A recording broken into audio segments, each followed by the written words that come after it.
Foli ni tanuni bɛ taga di an filɛbaga bɛɛ lajɛlen ma ni waati in na fɛn fɛn sigilen don ka Renouveau TV lajɛ bon appétit kanu kama an t'aw sara sɔrɔ cogo si la o la don o don dɔrɔn n'an nana foli belebeleba o ye aw de ta ye ka da kan ni sangani fɛnɛ sera maa caman de b'a ciw dabila ko bon appétit daminɛna ka n'u sigi k'a lajɛ kɔni midi ka tila ka segin k'a lajɛ 22h ça fait week-end don week-end tɛmɛna sisan kow bɛɛ a kow ɲana kɔni n'aw ka kow ɲana dɔrɔn an fɛnɛ ta ɲana ça fait aw ɲanafinba de tun b'an na week-end bɛɛ la an tora ka miiri an ka téléspectateurs dɔrɔn de la mais aw tɛgɛrɛ fɔ an ka téléspectateurs kun sa u bɛ fɛn dɔ fɔ bamanankan na ko latigɛ o ka kɔrɔ ni jɔni yɛrɛ ye o tuma ala ka latigɛ ɲuman di an bɛɛ lajɛlen kelen kelenna ma ni nin sangani fɛnɛ sera ne hakili bɛ jigi bon appétit bon an ka Bamakɔ yuguyuguli an k'o to Boutelesi bolo ne ni Boutelesi de y'a yuguyugu ɲɔgɔn fɛ quoi ayiwa i taara Boutelesi i taara cɛ kun Boutelesi n'o ɲɛfɔ sisan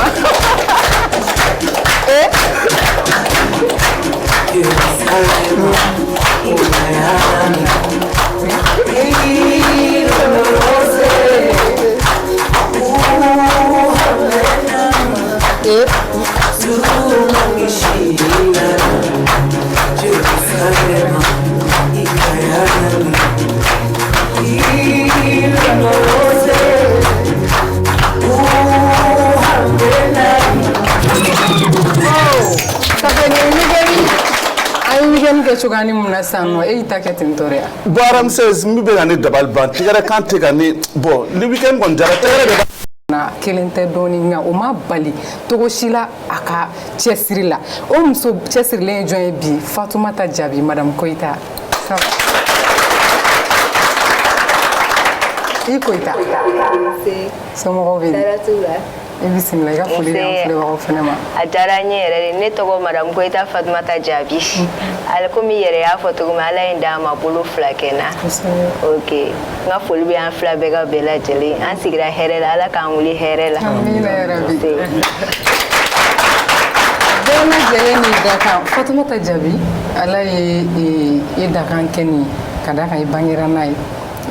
mais ne bɛ fɛ ka min faamu fɔlɔ daminɛ na i bɔra kalama waati min parce que a bɛ se ka kɛ i bangera n'a ye mais i yɛrɛ ka kow réalité dɔn k'a fɔ ko vraiment ne ni tɔw man kan denmisɛnniya la i b'a ye denmisɛnniya kɔnɔna na i ni tɔw bɛ se ka don ɲɔgɔn na i b'a ye fɛn dɔ b'olu kɔnɔna na mais o tɛ e la i y'o dɔn wagati jumɛn ka bɔ i yɛrɛ kalama ani a ye sensation jumɛn k'i la o wagati bon n'i y'o ɲininkali kɛ n na o diyara n ye kosɛbɛ tiɲɛ na ne yɛrɛ kɔni ne kelen ka wolo komi marakaw fɛ yen nɔ a ma nɔgɔn quoi ni i kɔnɔya fɔlɔ kɛra den banabaatɔ ye surtout a mana ni bolo fila ye i ba jiginni la n dala kuma tɛ i wolola ten tɔ n'a ye bon ne ba taara ne di n mamuso de ma bon a wagati kɔni na ni a daminɛ la n kelen ka kɔrɔbaya ka 3 ans ninnu sɔrɔ n kun mana taa kulonkɛkɛyɔrɔ la mɔgɔw mana fɔ n ye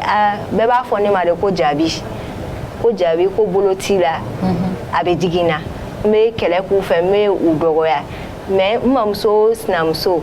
o tora k'a fɔ n ma ko n'an ma to k'a fɔ nin ma ko bolo tɛ a la k'a fɔ ko bolo kelenni a tugu a kɔ yɛrɛ ko bolo kelenni ko bolo t'a la ko a tɛna dege a la quoi donc a ka f'i ɲɛna ka to k'a fɔ ne yɛrɛ ye ko bolo tɛ ne la o de ka di ne parce que ni ala y'i dan cogo min na i dakan de don quoi mɔgɔ tɛ se k'a yɛrɛ dakan bali quoi ala ye ne kɛ tan to a diyara ne ye n bɛ ala fo k'a barikada ayiwa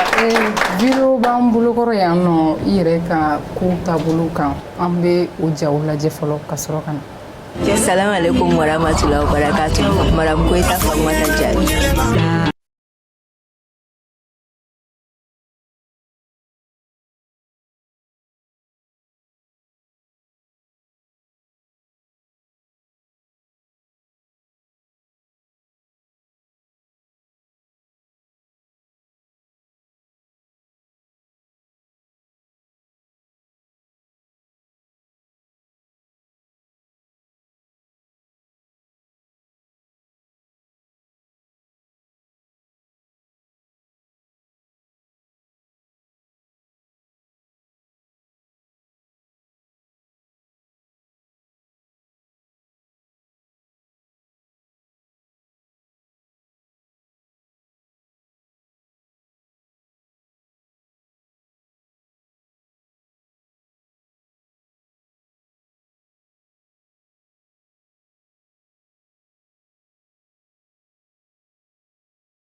belebeleba kan ka fɔ Fatumata Jaabi mais Fatumata an bɔra ka video min san I bɛ ka fɛn caman de kɛ n'i sen nin tɛ taa formation kɔ o kuma I ye nin initiative sɔrɔ cogo min na hakilina nanila cogo jumɛn ka sen kɛ ka baara o diyara n ye komi n y'a f'i ye kuma daminɛ la ne lamɔna an mamuso de bolo ne mamuso a tɔgɔ Soga Sila bon komi Ala ka latigɛ mana jɔn sɔrɔ I tɛ taa k'i da kan to Ala kɔni ye ale miniji dɔgɔya 2006 wagati ale de ye fɛn bɛɛ lajɛlen kɛ ne ye bon ne ka se senna baara in na bon komi ni wulila ni bana ye ni Ala ye da dɔ tugu ye a bɛ da dɔ yɛlɛ I ye Ala tɛ se ka mɔgɔ jɛ a bɛɛ la u ka jardin so dɔ bɛ yen nɔ Jikɔrɔni para la ko CRHP ne 6 ans de san 6 de kalan kɛ yen nɔ walasa ka formation kɛ n kun n ka senna baara in kalan dege ale de kɛra ne woloba ye n bɛ a n'a ka denba Ala ka hinɛ ni silamɛ su bɛɛ lajɛlen na ka a dencɛ n'a denw a n'a furucɛ olu de ye ne Fatumata Jaabi ladon fo ka taa se bi ma u ma nuguna u ma foyi na n b'o foli k'u ye cɛ ani sila n'a ka denbaya n'o foli ka kan Boutelezi Fatumata Jaabi ma aya Fatumata I bisimila Bon Appétit plateau kan I Jaabi n bɛ se k'a fɔ I Koyita fana Fatumata an y'a ye an ka ɲininiw na k'a fɔ Ala ye cɛ nɔgɔya I ye donc n bɛ fɛ k'a dɔn I k'i da don o cɛko la dɔɔni ka ɲɛfɔ an ɲɛna parce que n'i bɛ nin togo modèle la k'a fɔ mɔgɔ ka sɔrɔ min b'i kanu fo ka taa se furu hakɛ ma vraiment an bɛ fɛ k'a dɔn a ko sɔrɔla cogo di o kuma in diyara n ye parce que ne cɛ in a tɔgɔ Lamini Koyita ne mɔkɛ dɔ de tun bɛ Manɛkura a tun bɛ maçon komi maçon de don a tun bɛ maçon baara de la o bolo sisan o muso bɛ to a ci ka taa a kɔrɔkɛ ne mɔkɛ in dɔgɔkɛ fɛ yen Sogonikɔ ne lamɔna yɔrɔ min na ne cɛ in ye ne ye ne o la a ka sɔrɔ ka woro bɔ ne nɔfɛ a taara fɔ a ka mɔgɔw ye ko a bɛ fɛ ka ne furu a somɔgɔw yɛrɛ ko ko n'i ye nin furu k'i m'a furu k'a ka na baara kɛ an ye kɔni ko parce que bolo fila tɛ mɔgɔ min na a ko n ye nin muso in ye bolo fila t'a la a diyara n ye n t'a a bila n kunna ko lujura b'a la parce que bolotigiw bɛ fɛn o fɛn kɛ a sen fila in Ala y'a dɛmɛ a b'o k'a yɛrɛ baara bɛɛ kɛ ni a sen fila in bon ne ka kɔɲɔ nana kɛ ten tɔ ne ni cɛ in ye ɲɔgɔn dɔn ten ne awɔ Ala ka furu ni si bɛn hali bi Ala ka aw kanu don ɲɔgɔn na merci Ara Jatu fana ka ɲininka Fatumata I bisimila an ka plateau kan ne ka question bɛ se min ma o ye se ka kɛ k'a daminɛ I ye n'i bɛ furu fo ka na kɛ I furula ka denw sɔrɔ I ye gɛlɛya dɔw sɔrɔ ani a bɛ se ka kɛ I mago bɛ dɛmɛ dɔw fɛnɛ na mais ne bɛ fɛ k'a dɔn I ka nin temps ninnu bɛɛ lajɛlen kɔnɔna la I ye gɛlɛya minnu sɔrɔ n'a y'a sɔrɔ I bɛ se k'a dɔɔni ɲɛfɔ an ɲɛna a kan o diyara n ye bon ne kɔni ka furu yɛrɛ san ɲinɛ filɛ 2020 in y'a 10 ans de san 10 de ne furu cɛ na ne ye gɛlɛya caman sɔrɔ n ka cɛlasigi kɔnɔna na gɛlɛya dɔw a bɛɛ tɛ se ka fɔ an bɛ dɔ de fɔ ka dɔ to yen mais an bɛ kumabaw fɔ cɛ na ne cɛ kɔni a ma a bila a kunna don kelen ko lujuratɔ b'a bolo a bɛ n dɛmɛ n ka ko bɛɛ lajɛlen na bon ne yɛrɛ dɔw yɛrɛ y'a fɔ ko est-ce ko nin ye nin furu nata de kama wa bon ni mɔgɔ kɛra I fɛ nata kama san 1 n'a ma fɛn sɔrɔ san 2 n'a ma fɛn sɔrɔ a b'i fililen to yen ka taa mais ne cɛ in a ma o kɛ ne ye gɛlɛya caman sɔrɔ parce que ne cɛ in ye maçon de don dɔw la ka di don dɔw la man di bon ne yɛrɛ kɔni k'a fɔ ko n bɛ taa sarakadeli ninnu ni fɛn ninnu kɛ sirabada la olu man di ne minnu ka di ne ye I yɛrɛ ka se ka dɔ k'i yɛrɛ ye n tilala kalan na n ye kalan kɛ n ye comptabilité de kɛ BT ani BT2 Mori kama kuma daminɛ n ko la courageuse Fatumata Jaabi n y'o de kɛ bon tiɲɛ yɛrɛ la n ye kɔnɔya fɔlɔ min kɛ o seginna o kɔ seginna o ni nima na tellement que n sɛgɛnna a grossesse la n kun tɛ dumuni bɛrɛ sɔrɔ ka kɛ ma fɛn bɛrɛ quoi ala ye o kɔsegin expérience kun t'i la fɔlɔ voilà bon sisan nɔ n tilala k'an cɛsiri tuguni ka na bololabaara ninnu dɔw dege n'o ye perlage u bɛ kɔnɔni minnu sigi finiw na ni olu n y'o dege n terimuso dɔ fɛ o fana ko ka d'a ye bon ale b'o baara in de kɛ n gɛrɛla ale fana la k'o baara in dege ni n sen ye bon miseli la kɔni bon sisan gɛlɛya min kɔni bɛ ne Fatoumata kan parce que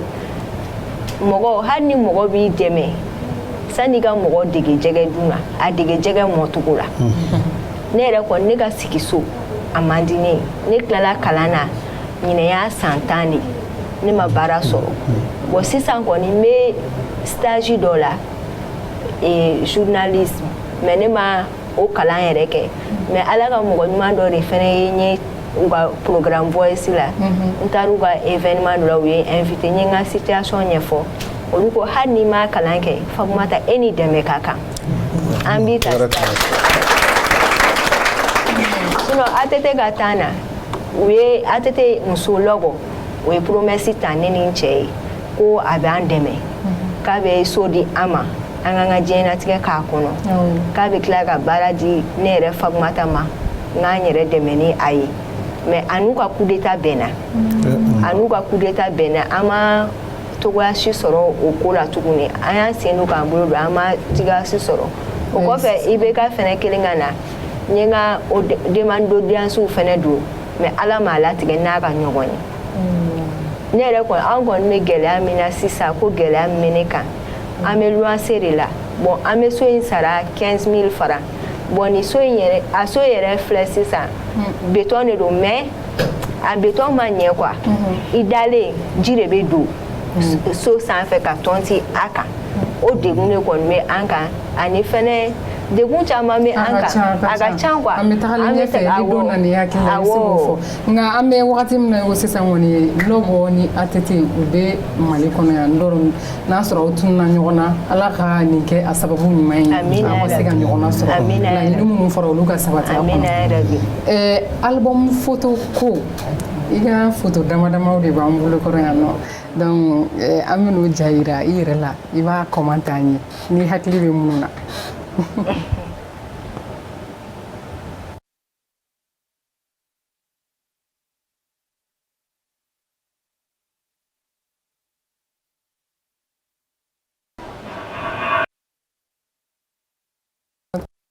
nin taara min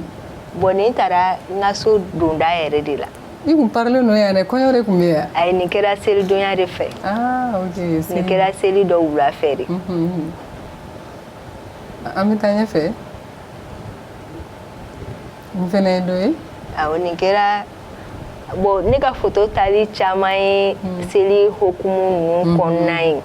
de ani ni mariage ninnu bɛ mɔgɔw b'a fɔ i jɔ i ka photo ta i jɔ i ka photo ta bon n'u y'a ta u bɛ tila ka envoyer ne ma tuguni awɔ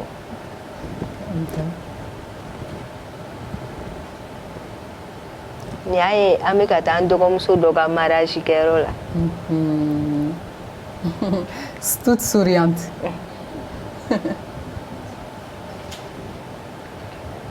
bon nin de bɛ n si na sisan ale bɛ 13 mois la 1 an et 2 mois a tɔgɔ ale tɔgɔ Cheikh Tara Koyita Koyita kɛni nin ye filanan ye dɔ in ye min fɔlɔ bɔra o ye sabanan de ye nin ye filanan ale tɔgɔ Mamadu Koyita ale bɛ 4 ans na ok bon nin ye n cɛ yɛrɛ ye Koyita kɛ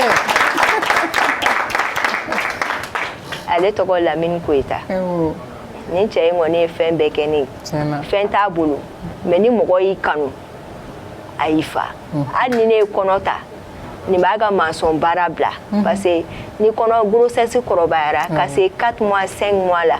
sen tɛ se ka baara kɛ u b'a fɔ ko col kana dayɛlɛ a ka hakɛ to bon ale de bɛ a occuper ne la a bɛ n ko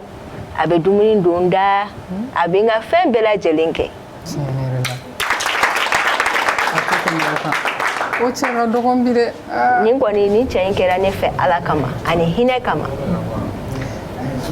Vraiment, an ka ko tɛ Boutelezi. Ramsès. An ka taa Bamakɔ kɔnɔ kow ɲɛɲini fɔlɔ. Ko jumɛn de bɛ Bamakɔ kɔnɔ bi? Ara an b'a fɔ an filɛbaga cɛman musoman denmisɛnnin maakɔrɔ k'an bolo fila b'an kɔ sabu kuma ma ɲi kumabaliya ma ɲi sigi ma ɲi sigi ma ɲi mantu ma ɲi mantubaliya ma ɲi ko n'i ko go n'i ma don finman gasi la i bɛ don jɛman gasi la da de wara a b'a tigi dun fɛn bɛɛ b'a den bange kuma de b'a ba bange Ala kana kuma ba dan da Ara an bɛ Bamakɔ kɔnɔ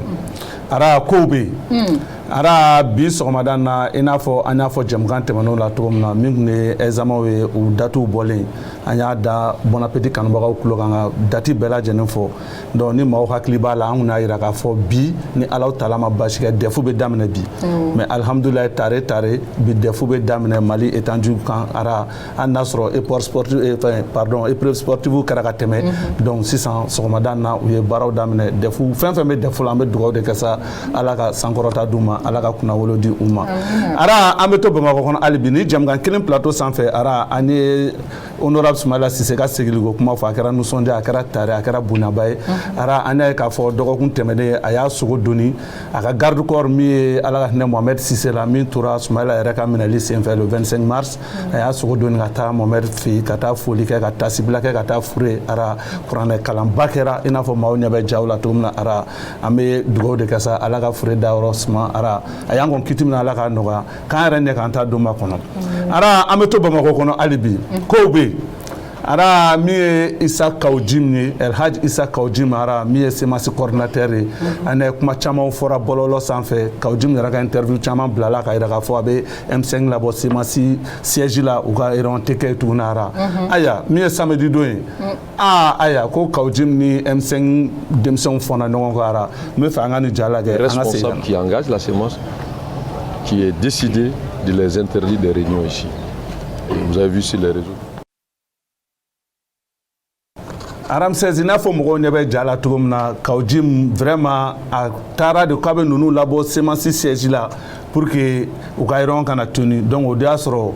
maa sɔminen ye subaga ye Ara o y'a sɔrɔ denmisɛnw kɛlen don ka labɛn sabati ale kama mais a yɛrɛ ka fɔ la minnu ye nin acte kɛ u ma lawuli ɲuman kama ka sin ale ma parce que u y'a kana giligiba fara Ara a yɛrɛ ka fɔ la maramafɛnw tun bɛ dɔw bolo bon ni sécurité ka intervention tun tɛ donc Ara a tun bɛ gɛlɛya dɔɔni vraiment hali bi an bɛ Ala ta'ala deli Ala ka bɛn la nafasoba Maliba kɔnɔ Ara an bɛ to Bamakɔ kɔnɔ hali bi an ka artiste an ka sorofe kɔnɔ l'enfant de Kajolo min ye Amadou Kebe ni bɛɛ b'a wele ko Derkeb Ara Derkeb a ye conférence de presse ba kɛ don tɛmɛnenw na Ara ni ka kunnafoni dira bɛɛ wele ka na a ka album kura Ara ko o kana conférence de presse ko ka o bɔtɔ de la don album yi titre Reality Ara Reality a yɛrɛ ka fɔ la a bɛ kuma an ka Mali réalité ko caman kan Ara et puis album intéressant yɔrɔ ye jumɛn ani mɔgɔba caman de featuring kɛ album kɔnɔ Cikɛnja ninnu b'o la o Siriki ninnu o ɲɔgɔnna caman Ara n bɛ fɛ an ka Kep ka conférence de presse yɔrɔ fitinin lajɛ an ka sɔrɔ ka se question fɔlɔ n bɛ un album joli na la si j'ai bien compris n'est-ce pas voilà donc Reality, ça va être mon second album. Voilà, parce que j'ai fait un album en 2017 et qui était intitulé Two Face. Voilà, donc deux faces. Après ça, j'ai fait des mixtapes Chessiri et LMCMV et cette année, on est venu avec l'album Reality. Donc, pour la seconde question, Koumina, collaboration Kerani Kokana Moraouye, Afambaye, comme je l'ai dit depuis le début, c'est une manière pour moi d'essayer d'exporter la musique malienne. Voilà, la musique urbaine malienne. Donc, featuring Kunda, j'ai travaillé avec beaucoup d'artistes. Donc, j'ai travaillé avec Sidiki Diabaté. J'ai travaillé avec pas mal d'artistes de ma génération et cette année, on voulait juste se surpasser. Sinon, si on veut bien voir les choses, Tikenja, bon, Ivoirien et Lomé, on peut dire c'est un Malien comme nous. Il habite juste à côté, Tonton Habib, voilà, donc les autres artistes comme All Black et Soul Banks, voilà, donc collaboration Mindo. Après, on est demain tout comme Abou demain Chogomina. Ramsès mi yɛrɛ ye bɛna kɛ nin ko avant goût yɛrɛ ye fɔlɔ fɔlɔ o ye le 6 novembre n'Ala ma basi kan na donc album avant-première benake concert live spécialement live avec Derkeb avec Babemba la ciné magique là ni ala le 6 novembre ara au koffe sa spectacle waro prévoilé nous era ka fola donc palais des sports nous fait programmer les nous mais pour le moment le 6 quand même Magic System pour voir Derkeb en live ara ni ne bamako kono ko na la ma bashikana inshallah siname no sona ko leno ewa Fatuma Jabi I wara ka Bamako kono ko isa ka damne ka ujimna kana bla Derkeb defu fene ke leno damne na bi ibi do kalama bo me do kalama defu kola defu damne la soko madaina amala dilala ka kunche gonu mandama ala ka ben sabati madla na go do amina ante Fatuma Jabi ne tumi fe ga I video la sesa I do wira bi ni papier mais comme ne kum tayero la téléspectateur chamo donc pour na bara kelo na la olu kum tayero la do am bébé s'il vous plaît ika ukuma injaranye wasani nga sebeni ke folo ba fo ngo passer ko inkeli mo ko chama ko montage awo chama bare ko montage ko sente se gani barake ni ko nye ala ka ko werede ni ala e joni da kan ke feme na e dado tuguye abida wore yereye ne se ne kera ne bulu fly awo ne se ko o de fo vraiment ko montage te awa ngoni nyebala yam birere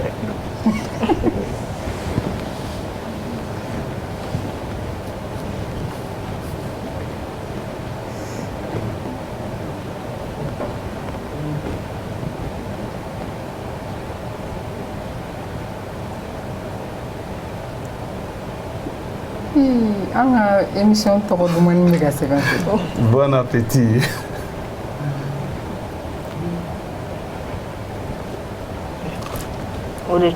Bon appétit. Applause. Mais voilà, on y est voilà. Ah ya. Ah mais on applaudit pour elle. Bon appétit. Fatuma Jabi yɛrɛ bɔra ka fɔ san vraiment an bɛ taa ɲɛfɛ ko kɔnɔna na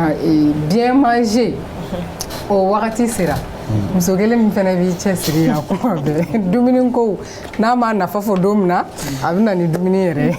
Jazo ara jumɛn de bɛ yen bi a nafa wa ou bien an bɛna dun bi de bon ara an tɛna a dun bi dɛ komi bi ye dɔgɔkun daminɛ an t'a bila final don na ayiwa n'i ko ten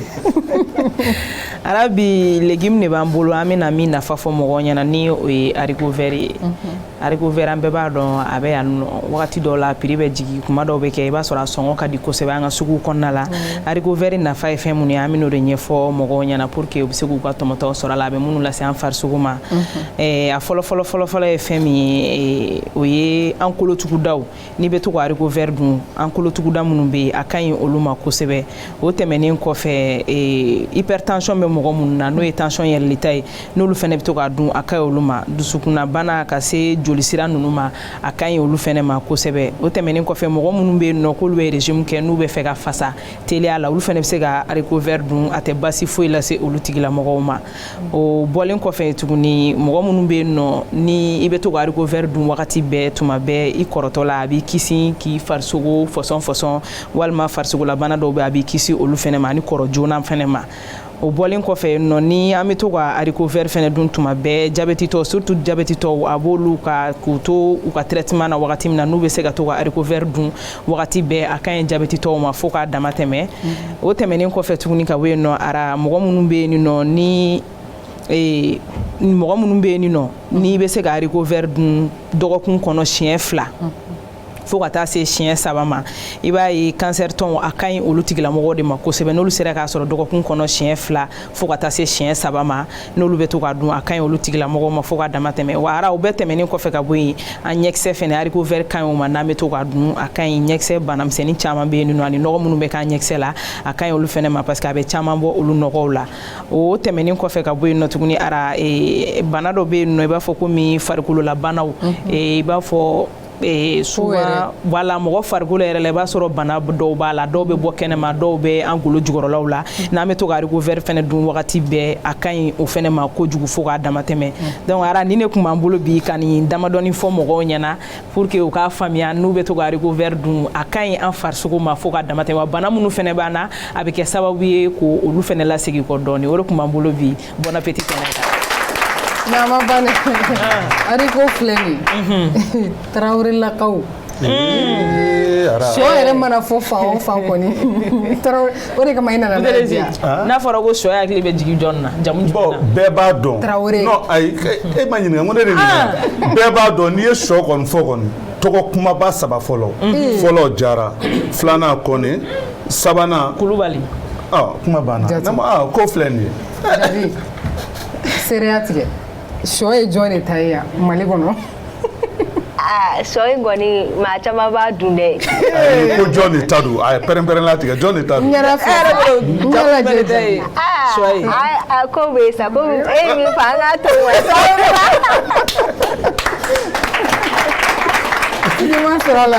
maintenant Fatumata Jabi da sera kuma dɔ ma I ka kuma kɔnɔ ko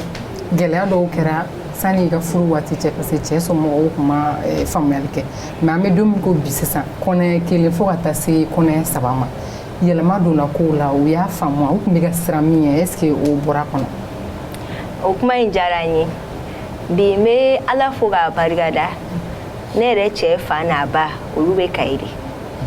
ne ye san 3 de kɛ Kayi n ka kɔɲɔ kelen ka kɛ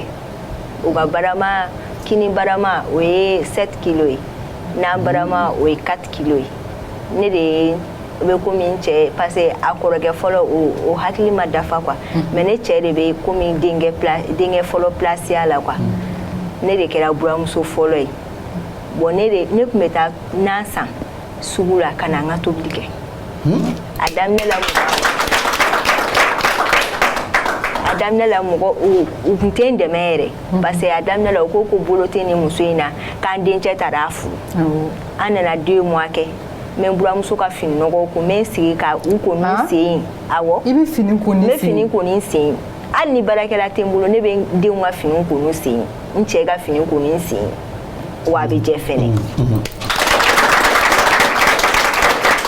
n ye 2 mois kɛ o la k'an buramuso nɛgɛn k'a nɛgɛn fo ka na a yɛrɛ kɛra an fɛ parce que ne yɛrɛ ye mɔgɔ dɔ ye n don ka di mɔgɔw la n nisɔn ka di n ka ko man gɛlɛn quoi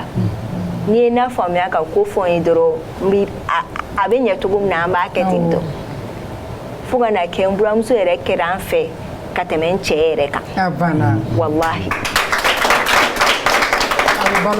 a bɛ balo la ne kɛlen ka kɔnɔya n jiginnen den fɔlɔ la o seginnen n taalen Kayi tuguni choc dɔ fɛnɛ tilala k'an sɔrɔ n kɔnɔ tiɲɛna 2 mois ɲɔgɔn o y'a sɔrɔ n fa bɛ Bamakɔ n ba bɛ Bamakɔ mais n bɛ Kayi n buramuso in de tilala k'an ladon k'an ka entretien bɛɛ kɛ tuguni n buramuso bɛ n fɛ n burankɛ bɛ n fɛ bi bon Ramsès tiɲɛ yɛrɛ la ne bɛ fɛ ka min dɔn sisan I yɛrɛ ni I sigiɲɔgɔnw ni ɲɔgɔn cɛ parce que n'i bɛ état dɔ la mɔgɔw ka ɲɛ jɔli I la dɔw bɛ kuma caman fɔ sigiyɔrɔ la o degun t'i kan dɔɔni bon n bɛ se k'a fɔ n ko degun bɛ n kan a degun tɛ n kan parce que ni sigiɲɔgɔn ɲumanw bɛnna u b'i lafaamu parce que ni I bɛnna luwanse dɔw bɛ yen a bɛ ɲɛgɛn ko bɔ ɲɔgɔn kɔrɔ de tuma dɔw la baarakɛla bɛ k'i bolo tuma dɔw la ni wagati ka gɛlɛn fɛnɛ baarakɛla tɛ k'i bolo dɔw b'a exiger n kan ko n ka u ka ɲɛgɛn ko dɔw fɛnɛ b'a fɔ ko a to yen nɔ an yɛrɛ b'a ko I y'a ye bon sinon o bɛnbaliyaba tɛ ne ni n sigiɲɔgɔnw cɛ n bɛ se k'o fɔ kɔni o bɛnbaliyaba tɛ ne ni n sigiɲɔgɔnw cɛ ne yɛrɛ kɔni ta min kɔni gɛlɛya yɛrɛ bɛ anw kan yɛrɛ kosɛbɛ parce que dɔw delila ka bitigi dɔ dayɛlɛ ka di an ma ne yɛrɛ ma Mami Jane a n'a ka mɔgɔw bon kɔrɔbɔrɔ bitiginin filɛ a tɔnɔ man ca dɔrɔmɛ 2 n'a fɔra k'i ka bitigi sara 15 000 magasinw da ma nɔgɔn I ka bitigi sara 15 000 I ka tila ka I ka so luwanse sara 15 000 tuguni est ce que n'o a fɔra ko bɛɛ ka bɔ bitigi la chaque mois est ce que a bɛ nɔgɔya wa bon ne cɛ in filɛ kuma dɔw la u ka maçon baara a bɛ jɔ kuma dɔw la fɛnɛ a bɛ wuli n'a kɔni wulila wagati min kɔni na kɔni an bɛ an dɛmɛ an yɛrɛ dɛmɛ mais n'a jɔra kaki bon ala fana ye jigiya mɔgɔ ɲumanw ci ma mɔgɔ dɔw bɛ yen nɔ hali i n'u tɛ fa la a tɛ ba la u bɛ hinɛla ala kama k'a sɔrɔ i mi u deli u b'a dɔn min b'i kan quoi u bɛ n dɛmɛ ala kama ne kɔni n bɛ n jigiya mɔgɔw fo kosɛbɛ n bɛ n jigiya mɔgɔw fo ala bon mɔgɔ ne yɛrɛ kɔni min ka gɛlɛn ne ma n ka se ka dɔ kɛ n yɛrɛ ye n ka baara sɔrɔ o de ye n ka degun ye bi laɲini ye bi n ka se ka dɔ kɛ n yɛrɛ ye o de ka di ne ye halisa awɔ sisan kɔni n bɛ stage la n bɛ stage min na bon olu kɔni par mois u bɛ 40 000 francs di yan par transport n b'o stage la depuis janvier wagati mais transport a ka ca yanni Moribabugu ne bɛ taa Sotrama de la i bɛ quartier jumɛn na ne bɛ fɔ Moribabugu Gabakɔrɔ droit ne bɛ yen ni ye baara yɔrɔ yɛrɛ bɛ min baara yɔrɔ bɛ Amidalayi Aseyiri la transport ka ca n'a fɔra k'i ka Sotrama ta ka bɔ Moribabugu la ka taa Arayida la 60 ka tila ka Amidalayi ta 100 fara 30 tɛ 90 ye aller retour o bɛ taa fɔ donc bolimafɛn jɔnjɔn t'i bolo bolimafɛn tɛ n bolo o fana degun bɛ n kan sinon hali n'i ye bolimafɛn sɔrɔ n cɛ bɛ se ka taa n bila n ka baarakɛyɔrɔ la a bɛ se ka taa n ta a bɛ n ka ko dɔw nɔgɔya o degun bɛ an kan ala ka nɔgɔya koyi amina yarabi Jatu ɲininkali dɔ bɛ yen nɔ ka d'a kan e ka Pierre dala ŋana don dɛ Jatu mana bazin dɔ mana sɔrɔ dɔrɔn ko Fatumata jaabi f'i ye bon ara ne bɛ fɛ ka Fatumata ɲininka question min na a da sero yɔrɔnin ma ni mɔgɔ mun k'a bɛ fɛ k'a dɛmɛ sa mako bɛ fɛn jumɛn yɛrɛ la sisan an bɛ wagati min yɛrɛ la a bɛ se ka ko la répétition est pédagogique i tɛ se ka a citer an ye bolimafɛn ko b'a la bolimafɛn ko bɛ na siyɔrɔ ko b'a la bon n'a fɔ i dalen samiya dun ma ban fɔlɔ ji bɛ tɔnti ni san yɛrɛ nana don o don ne bɛ jɔrɔ sisan turu sera ne ka mécanicien kɛ de ma Bura le mécano an k'o lajɛ ka na fɔlɔ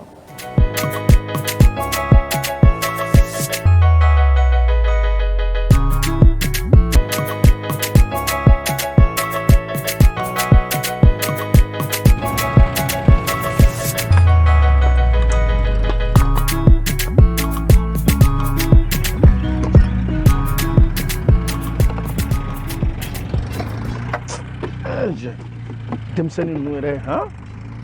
i ma n'i ka fɛn bila waati o waati i t'a si sɔrɔ a cogo la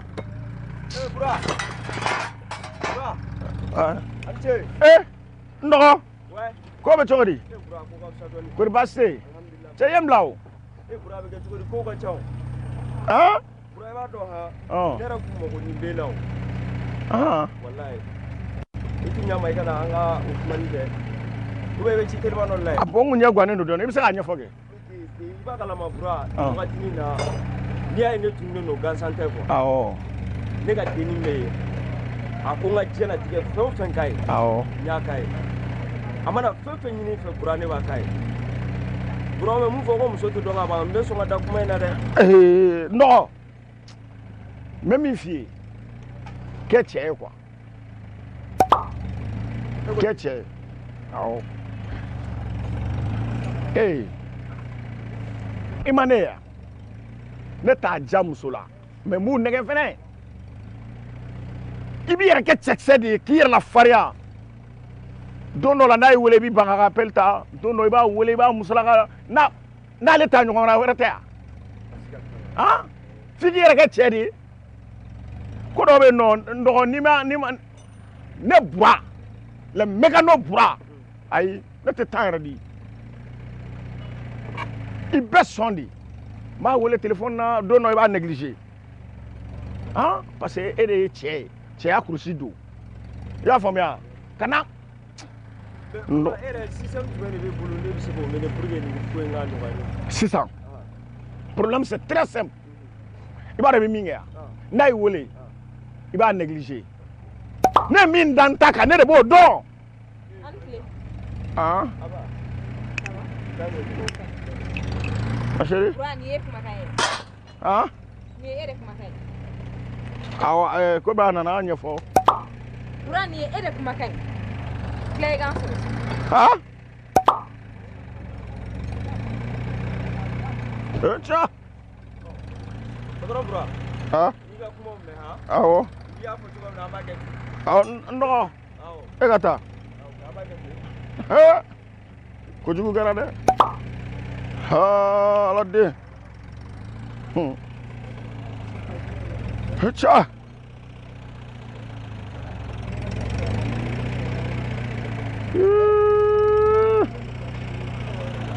Cha.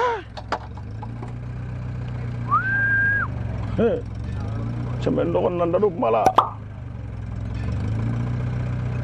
Cemga ciga darabe. Hey, Allah Akbar.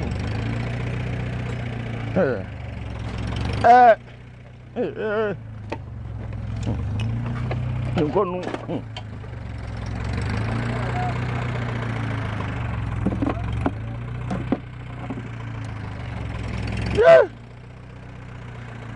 Agala la. Patron. Ah? Ye fɛn ne to dabila fɔlɔ ba. Ni kwa ni nɔfɛ yana ka se so. Ah, cɛ. Petit ni yɛrɛ mana n da don kuma la nin ye yan. E fana n'a kɛ kɛkisɛ a kan fɔ de o.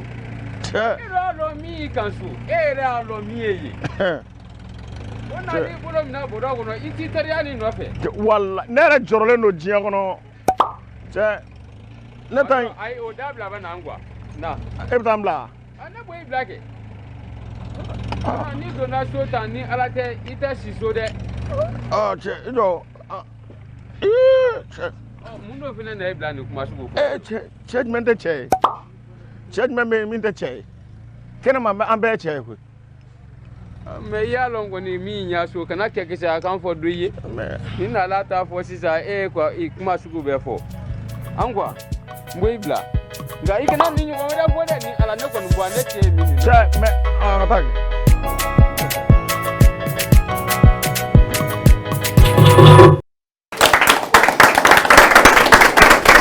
Bura hali mekano hali ka mécanicien ye dɔrɔn kɛ i sen ma tɔw la mɛ Boutelezi ma min faamu jaja cɛw bɛ nin fɛnɛ kɛ aw bɛ donc cɛfarinya k'anw fɔ aw tɔw ɲɛna k'olu su ka bila kow la ka sɔrɔ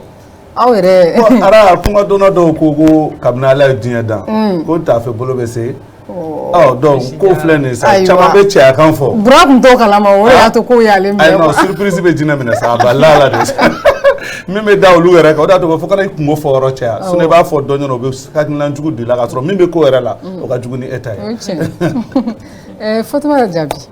an bɛna i fan fɛ téléphone ci i bɛ téléphone fɛnɛ ci sen na.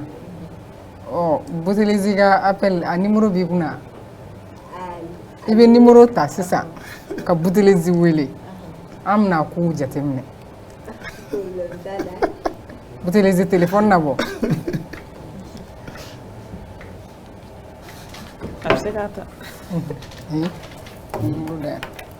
Le 76 02 02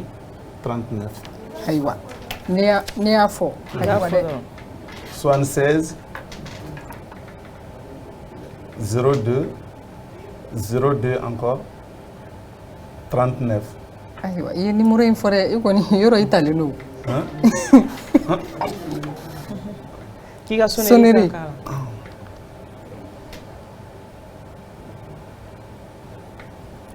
A bila o parleur la.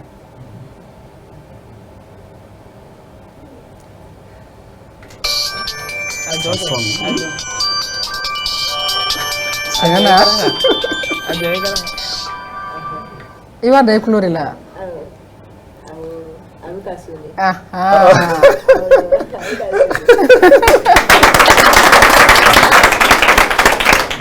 Donc appel in bɛɛ bɛ kɛ tantɔ de. Fɛn bɛɛ bɛ kɛ ni sen ye. A tɛ tɛmɛ o kan. Mais kuma kuncɛ kuma la komi wagati bɛ ka sɛnsɛn déjà i yɛrɛ i bɛ nin cogo la ni o ye bolo fila t'i kun mais an bɛ min jateminɛ lujura yɛrɛ la ma fɛn fɛn bɛ yen ko lujura b'u la i bɛ taa sɔrɔ u bɛ delili de kɛ bon e ma delili kɛ i ka kuma ɲɛfɔli la welewelekan jumɛn de b'e bolo ka se lujuratɔw tɔw ma. Bon o kuma in diyara n ye ni ne yɛrɛ Fatumata ye ka nin bɛɛ kɛ tantɔ a bɛɛ de pour que ka courage di lujuratɔ tɔw ma parce que lujura filɛ nin ye lujura tɛ bana ye an dalen tɛ dilan na k'an bɛ dɔgɔtɔrɔso la lujura ye fɛn dɔ de ye yɔrɔ min tɛ i la yɔrɔ min i dafalen tɛ o de ye lujura ye mais mɔgɔw b'a fɔ banabaatɔ an tɛ banabaatɔ ye an ye lujuratɔ ye lujura ye parti dɔ de t'i la yɔrɔ dɔ de dafalen t'i la ne kɔni bɛ min fɔ lujuratɔw ye an bɛɛ ka wuli k'an cɛsiri lujura in kana an si mago sa an ka dɔ kɛ an yɛrɛ mɔgɔ i bɛ ko o ko la hali ni mɔgɔ bɛ a d'i ma don o don bɛnnen don masa rahamani de la sɔ don dɔ la i nege bɛ bɔ a tigi la an bɛɛ ka wuli k'an cɛsiri an ka dɔ k'an yɛrɛ n bɛ min fɔ jamana ɲɛmɔgɔw fɛnɛ u k'u hakili to lujuradenw na lujuratɔw la n'i ye lujuratɔ ye ka taa saraka deli kɛ a dɛsɛra de sinon n'i ma dɛsɛ k'i bɛ baara la walahi i bɛ dɔ k'i yɛrɛ an bɛ min fɔ ka fara o kan fɛnɛ lujuratɔ dɔw fɛnɛ b'u yɛrɛ kɛ lujuratɔ ye siraba daw k'a sɔrɔ fɛn t'u la u ni dɛmɛ man kan fo finalement mɔgɔ minnu ka ɲi ka dɛmɛ yɛrɛ kɛ u b'a fɔ an t'a d'i ma i b'a fɔ k'i ɲɛfiyɛ b'i la k'a sɔrɔ foyi t'i la i b'a fɔ k'i sen man ɲi k'a sɔrɔ foyi t'i la ni i b'i jɛngɛ ka na an bɛ tila k'i tilennen ka taa tugun o ko fasuguw man o ye kan yɛrɛ sinon caman bɛ yen nɔ u bɛ kɔlu baro yɛrɛ la ka na dɔw b'a fɔ ko olu ka mɔgɔw bɛ dɔgɔtɔrɔso la dɔw b'a fɔ ko olu ɲɛ man ɲi finalement hali ni ala ka mɔgɔ ɲuman bɛ fɛ ka hɛrɛ kɛ a tigi ye i b'a sɔrɔ a b'a fɔ ninnu bɛɛ de ye kelen u b'a fɔ nin b'u la k'a sɔrɔ nin t'u la an lujuratɔ an ka sabali an k'an cɛsiri an k'a yira minnu dafalen don an k'a yir'u la k'an bɛɛ ye kelen u bɛ se ka fɛn o fɛn kɛ an bɛ se ka tɛmɛ u la mais i b'a dɔn e ye hakili la baaralen min kɛ i b'a dɔn u fɛnɛ kan ka penser tɔw kan ka hakili jagabɔ kɛ ala ye fɛn dɔ di bɛɛ ma quoi i yɛrɛ ɲuman na a y'i jɛn dɔ la mais i bɛ taa sɔrɔ fɛn dɔ b'i la e y'i hakili jagabɔ ka segin na baara yɔrɔ ɲini ni lujuratɔ o lujuratɔ fɛnɛ bɛ yen nɔ i bɛ se k'i hakili la baara mun de bɛ yen ne bɛ se ka min kɛ réellement ara mɛ min f'i ye tant que delili kɛra baara sira ye dɔw bolo hakili tɛ baara kɛ tuguni hakili bɛ beli dɔrɔn de kan donc ils n'ont pas le temps ka fɔ u bɛ réfléchir ka fɛn wɛrɛ ɲɛɲini parce que deli ni fɛn bɛ sɔrɔ a la donc a kɛra baara ye quoi vraiment sinon n'i y'a ye an bɛ na plateau ninnu na k'an ka dɛmɛ ninnu fɔ a ka fisa saraka deli ye a ka fisa ko caman ye a bɛ courage don lujuratɔ tɔw la hali n'i y'a ye ne bɛ n ka vidéo ninnu kɛ k'a bila net ni fɛnw kan a kun ye de lujuratɔ tɔw k'a dɔn an ye mɔgɔ de ye an ka ɲi k'an yɛrɛ jija de k'an cɛsiri k'a yira tɔw la an bɛ se ka dɔ k'an yɛrɛ ye quoi o de ye ne ka kuma ye. i ka den fɔlɔ bɛ san joli la sisan. bon ala ye cɛmanin 3 de don garijɛgɛ la cɛmanin fɔlɔ o bɛ san 7 la a bɛ deuxième de la. awɔ mais o n'i ka lien est ce que a delila k'i ɲininka i ka état la a delila k'i ɲininka o la. bon a ma deli k'an ɲininka o la fɔlɔ mais ni bɛ t'u bila ekɔliso la ni mɔgɔw y'a fɔ ko bolo tɛ a ba la a bɛ gabakurun ta u ma k'u bon o bɛ digi a la ne ko a ma n ko Mohamed n ko o kana digi la sa n ko mɔgɔw k'a fɔ ne yɛrɛ ma ko bolo tɛ ne la a ka di ne yɛrɛ de ye quoi parce que n'i bɛ to k'i ka bana f'i da la o de ka di ala ye ala b'a fɔ ko a y'i kɛ tan cogo min na i m'a yira ne ala la k'a digilen don i la. so ne ka cɛmanin fɔlɔ in filɛ bi cɛ don le fait que cɛ don mais a bɛ musoya baara kɛ ne ne filɛ bolo tɛ ne la k'an ka pantalon na yɛlɛ sanfɛ a ka hakɛ to ne ka cɛmanin fɔlɔ in b'o kɛ n'i ye dumuni kɛ fɛnɛ a bɛ n ka dumunikɛ nɔ furan hali ni bɛ minɛnko la fana a bɛ n ka minɛnɔgɔw sanango a kɔni a bɛ 7 ans de la pour le moment. ala k'u bɛɛ balo nin san in na ni mɔgɔ min mago bɛ Fatumata Jaabi yɛrɛ la a ka nɛgɛjuru siraw ye nin ye 72 67 72 64 72 60 ani 7 72 ani 74 voilà an bɛ segin a kan 72 67 72 74 donc n'i y'o kɔngɔ dɔrɔn i ni Fatumata Jaabi yɛrɛ bɛ ɲɔgɔn sɔrɔ. kɔngɔli yɛrɛ tɛ hali n'i bɛ fɛ ka dɛmɛ kɛ k'a sɔrɔ Fatumata yɛrɛ n'i ma kuma i bɛ se k'a bila ni compte la Orange Money la. ayiwa ala ka kow ɲɛ nɔgɔya. wagati sera kow datugu kun bɔla wele kan laban ka se an filɛbagaw bɛɛ lajɛlen ma Fatumata. ne kɔni bɛ wele da kan bɛ ne bolo ka se an filɛ jama bɛɛ lajɛlen ma u kana anw lujuratɔw kɛ bolo kɔfɛ fɛn ye n'i ye lujuratɔ kɛ bolo kɔfɛ fɛn ye dɔrɔn I y'a jɔ a yɛrɛ la o de bɛ lujuratɔ sɛgɛn a ka diɲɛlatigɛ la I ka lujuratɔ I k'a gɛrɛ I yɛrɛ la den tɔ minnu b'i bolo I k'a gɛrɛ I yɛrɛ la k'a n'olu bɛɛ kɛ kelen sɔ ne ye lujuratɔ kɛ bolo kɔfɛ fɛn ye dɔrɔn a b'a fɔ ko komi ne ye tantɔ ye o de y'a to o bɛ ka ne kɛ kɔfɛ mɔgɔ ye o de tun bɛ ne bolo k'a fɔ an b'i fo misɔrɔ ayiwa k'i ka misɔrɔ cogoyaw voilà an bɛ fɛ ka preuve de ye a bɛ vraiment réalisation misɔrɔ dɔrɔn quoi juste dɔ bɛ se ka na ok i yɛrɛ bɛ se ka bɔ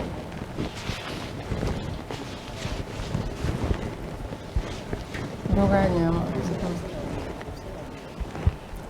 voilà ala ka dɛmɛw kɛ ala de vraiment ala ka laɲiniw sabati so ko bolimafɛn ko ani a tɔ kelen baara ko vraiment ala k'a bɛɛ nɔgɔya I jaabi Koyita bon appétit kanubagaw an seko kɛra nin de ye bi dɔgɔkun daminɛ kow tɛ o tuma aw ni aw an bɛ ɲɔgɔn bolo sa fo dɔgɔkun laban bye bye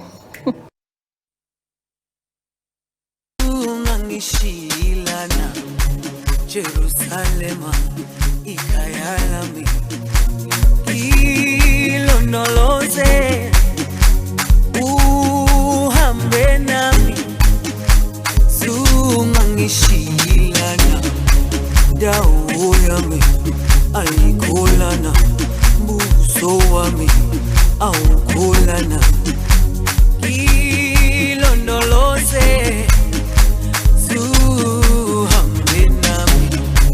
dawo yami ayikholana buso wami awukholana ilondoloze zuhambe nami